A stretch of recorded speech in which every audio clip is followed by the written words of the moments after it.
भूतिया हवेली की सच्चाई। यह कहानी उत्तर भारत के एक छोटे से गांव की है, जहां एक पुरानी हवेली खड़ी थी। हवेली के बारे में कहा जाता था कि वहां कोई आत्मा रहती है। गांव के लोग कभी उस हवेली के पास जाने की हिम्मत नहीं करते थे, क्योंकि कई साल पहले वहां एक दर्दनाक घटना घटी थी। गांव के बुजुर्ग कहते थे कि हवेली में एक परिवार रहता था, जो एक रात अचानक गायब हो गया। किसी ने उन्हें दोबारा कभी नहीं देखा, और तब से हवेली को भूतिया हवेली कहा जाने लगा। रवि, जो एक युवा पत्रकार था, ने इस कहानी के बारे में सुन रखा था।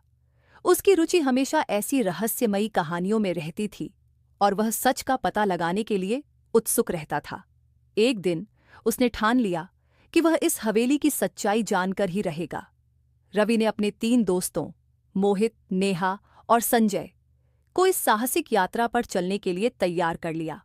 रवि और उसके दोस्त गांव पहुंचे और हवेली के बारे में और जानकारी जुटाने लगे। गांव के लोग उन्हें डराने की कोशिश करते, कहते, "वहां मत जाओ, जो भी वहां गया है वापस नहीं आया।"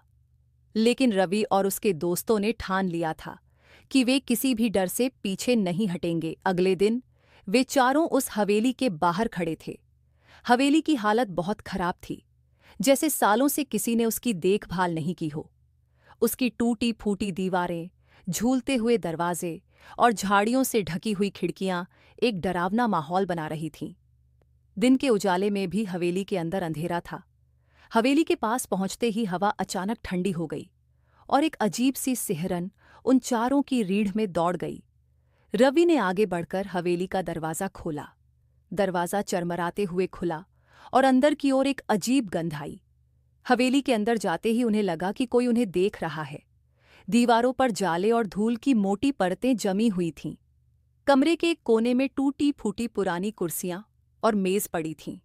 मोहित ने मोबाइल की टॉर्च चलाकर चारों ओर देखा, और उन्हें एक पुराना चित्र नजर आया, जिसमें एक परिवार था, एक आदमी, औरत और एक छोटी बच्ची। शायद यही वो परिवार है जो यहां रहता था, नेहा ने धीरे से कहा। वे आगे बढ़े और हवेली का हर कोना छानने लगे। अचानक एक दरवाजा जोर से बंद हुआ। वे चारों चौंक गए, और संजय ने डरते हुए पूछा, "यह हवा का असर है या?" उसकी बात पूरी भी नहीं हुई थी कि उन्हें किसी के हंसने की आवाज सुनाई दी। यह हंसी किसी बच्चे की तरह थी, जो हवेली के अंदर गूंज रही थी। चारों ने एक दूसरे की ओर देखा। डर उनके चेहरों पर साफ दिख रहा था, लेकिन रवि ने उन्हें शांत करने की कोशिश की। "शायद कोई आवाज गूंज रही हो, डरने की जरूरत नहीं है," उसने कहा। लेकिन उसके मन में भी सवाल उठ रहे थे। वे जिस कमरे में खड़े थे, उसकी खिड़की खुद ब खुद खुल गई, और हवा का एक तेज झोंका आया। तभी नेहा ने देखा कि कमरे की एक दीवार पर खून के धब्बे थे। "ये क्या है?" उसने घबराते हुए पूछा। मोहित ने आगे बढ़कर दीवार को छुआ, और तभी उसे महसूस हुआ कि वहां पर दीवार के पीछे कुछ है। उसने अपने हाथों से दीवार को ठोंका, और वह जगह खोखली लगी। रवि ने एक पत्थर उठाकर दीवार पर मारना शुरू किया, और कुछ ही देर में दीवार का एक हिस्सा टूट गया। दीवार के पीछे एक छोटा कमरा था, जिसे शायद सालों से बंद रखा गया था। कमरे के अंदर एक पुराना बक्सा रखा था। चारों ने मिलकर बक्से को खोला। बक्से के अंदर एक पुरानी डायरी और कुछ कपड़े थे, जो खून से सने हुए थे। डायरी पर उस परिवार के मुखिया का नाम लिखा था, राजेश वर्मा। रवि ने डायरी पढ़नी शुरू की।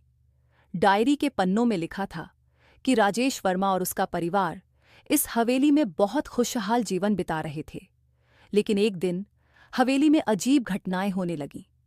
रात को किसी के चलने की आवाजें आती थीं, दरवाजे खुद ब खुद खुल जाते थे, और उनकी बेटी अनन्या ने बताया कि उसने एक अजनबी औरत को देखा था, जो उसे बार बार बुलाती थी। धीरे धीरे इन घटनाओं ने उनके जीवन को नर्क बना दिया। राजेश ने उस औरत के बारे में गांव के पंडित से बात की, तो पंडित ने बताया कि यह आत्मा उस हवेली में पहले रहती थी। उसने आत्महत्या की थी, और उसकी आत्मा अब हवेली में भटक रही है। वह परिवार के किसी सदस्य को अपने साथ ले जाना चाहती थी। डायरी में आखिरी कुछ पन्नों पर लिखा था कि एक रात राजेश की बेटी गायब हो गई थी। उसे ढूंढते ढूंढते राजेश और उसकी पत्नी ने हवेली के एक छिपे हुए कमरे में उसे पाया, जहां वह औरत खड़ी थी। और फिर डायरी का पन्ना वहीं खत्म हो गया। आखिरी शब्द थे, उसने हमें पकड़ लिया।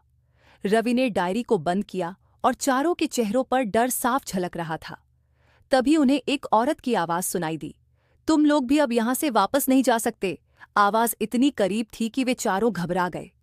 मोहित ने दरवाजे की ओर दौड़ने की कोशिश की, लेकिन दरवाजा बंद हो चुका था।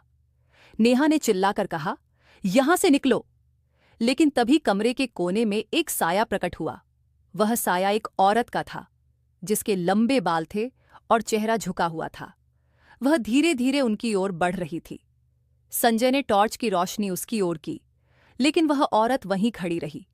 उसकी आंखों में खून जैसा लाल रंग था और उसकी सफेद साड़ी खून से सनी हुई थी। यह वही औरत है, रवि ने कांपते हुए कहा। औरत ने अचानक चिल्लाना शुरू किया और चारों ने अपनी आंखें बंद कर लीं। चारों ने अपने बचाव के लिए वहां से भागने की कोशिश की, लेकिन जैसे ही वे दरवाजे तक पहुंचे, दरवाजा अपने आप खुल गया। वे बाहर की ओर भागे और बिना रुके हवेली से बाहर निकल गए। गांव लौटकर उन्होंने किसी से कुछ नहीं कहा। वे समझ चुके थे कि हवेली की सच्चाई क्या थी, और अब वे भी उन लोगों में शामिल हो गए थे जो इस हवेली के बारे में बात करने से डरते थे। उन्होंने फैसला किया कि वे इस भयानक अनुभव को हमेशा के लिए अपने दिल में दफन कर देंगे।